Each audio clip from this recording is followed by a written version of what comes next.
Di sebuah lembah terpencil di Siberia, ada desa yang tidak seharusnya bisa dihuni manusia. Tempat di mana udara membekukan kulit dalam hitungan menit. Dan langkah kecil pun terasa seperti pertempuran melawan alam. Namanya Oymyakon, kota berpenghuni paling dingin di dunia. Di sini, dingin bukan cuaca. Dingin adalah kekuatan yang menentukan siapa yang bisa bertahan. Setiap pagi dimulai dengan napas yang berubah menjadi kabut tebal. Setiap langkah dihitung. Setiap keputusan bisa menentukan hidup. Namun, meski begitu keras, manusia tetap tinggal di sini. Mereka membangun rumah, keluarga, dan kehidupan. Dan hari ini, kita akan masuk ke dunia mereka. Ke tempat yang membuktikan bahwa manusia jauh lebih tangguh daripada yang kita kira. Oymyakon berada di Republik Sakha, wilayah luas di timur Rusia. Sebuah daerah yang lebih dingin dari sebagian besar planet ini. Jika kita melihat peta, Oymyakon hanyalah titik kecil. Namun titik kecil itu menyimpan suhu paling ekstrim yang pernah dialami manusia. Untuk mencapai desa ini, perjalanan sangat panjang. Dari Moskow menuju Yakutsk, salah satu kota terdingin di dunia. Lalu melanjutkan perjalanan darat berjam-jam, melewati hutan beku, lembah putih, dan desa sunyi. Semakin jauh kamu pergi, semakin sedikit tanda-tanda kehidupan. Tidak ada mal, tidak ada keramaian, tidak ada suara kota. Hanya salju, sunyi, dan udara yang menggigit. Untuk mencapai Oymyakon, ada satu jalan utama yang harus dilewati. Dan jalur ini memiliki sejarah paling kelam di Rusia. Namanya Road of Bones, Jalan Tulang. Nama itu bukan sekadar julukan. Di bawah jalan ini benar-benar ada tulang manusia. Pada masa Uni Soviet, ribuan tahanan dipaksa membangun jalan ini di tengah suhu ekstrim. Banyak yang tewas di perjalanan, banyak yang dikubur begitu saja di bawah tanah beku. Hari ini, siapapun yang menuju Oymyakon harus melewati jalan itu. Sebuah pengingat sunyi tentang betapa kerasnya kehidupan di Siberia. Tahun 1933, Oymyakon mencatat suhu paling rendah dalam sejarah permukiman manusia. Minus 71,2 derajat Celcius. Angka yang membuat besi retak seperti kaca. Angka yang membuat air mendidih berubah menjadi kabut es sebelum menyentuh tanah. Dan angka yang membuat kulit manusia membeku dalam hitungan menit.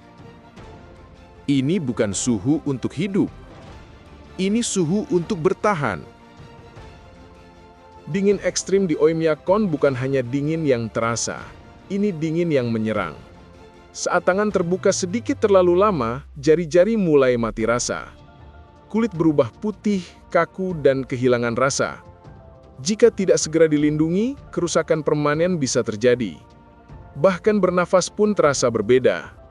Udara begitu dingin hingga terasa menusuk dada dari dalam. Dingin seperti ini bukan untuk manusia biasa. Tapi penduduk Oymyakon sudah hidup dengan itu selama generasi. Di banyak tempat di dunia, kehidupan sehari-hari terasa sederhana. Mencuci baju, membuka pintu rumah, menyiapkan air panas, semuanya tampak biasa. Namun di Oymyakon, hal-hal kecil berubah menjadi perjuangan yang tidak terlihat. Ketika suhu turun ke minus 40, 50, atau lebih rendah lagi, air tidak mengalir seperti biasa. Pipa membeku dalam hitungan menit. Penduduk harus pergi ke sungai, memecah lapisan es tual, dan membawa pulang bongkahan es besar yang akan mereka cairkan untuk minum, memasak, dan mandi. Oymyakon tidak memiliki tanah subur. Tidak ada ladang hijau. Tidak ada kebun sayur atau pohon buah. Semua tertutup es. Karena itu, makanan utama penduduk Oymyakon adalah daging. Mereka memelihara rusa, sapi yakut, dan kuda yakut, hewan yang sudah beradaptasi dengan suhu ekstrim. Ikan segar juga menjadi makanan penting. Sungai-sungai di Siberia penuh dengan ikan, tetapi menangkapnya bukan pekerjaan mudah. Untuk memancing, mereka harus memotong es setebal puluhan sentimeter. Ikan yang ditangkap bisa membeku dalam waktu kurang dari 5 menit. Dari generasi ke generasi, tubuh penduduk Oymyakon beradaptasi. Mereka bisa makan daging mentah, lemak tebal, dan makanan tinggi kalori tanpa masalah. Tidak ada supermarket besar di sini. Tidak ada makanan cepat saji. Yang ada hanyalah makanan yang benar-benar diproduksi oleh alam dalam keadaan yang paling ekstrim. Banyak orang bertanya, mengapa orang memilih tinggal di Oymyakon? Mengapa tidak pindah ke tempat yang lebih hangat? Jawabannya tidak sesederhana cuaca. Bagi penduduk Oymyakon, desa ini adalah rumah. Tanah ini menyimpan sejarah leluhur mereka. Tradisi, bahasa, dan budaya mereka tumbuh di antara salju. Banyak dari mereka adalah keturunan suku Yakut, suku yang sudah hidup di Siberia selama ratusan tahun. Mereka sudah terbiasa dengan dingin, dengan perjuangan, dan dengan alam yang keras. Ketika kamu lahir di tempat seperti Oymyakon, kamu belajar bahwa hidup bukan hanya tentang kenyamanan. Hidup adalah tentang kebersamaan, tentang menjaga warisan, tentang cinta terhadap tanah sendiri, meski tanah itu beku. Oymyakon mengajarkan satu hal penting tentang manusia, bahwa kita jauh lebih kuat daripada yang kita bayangkan.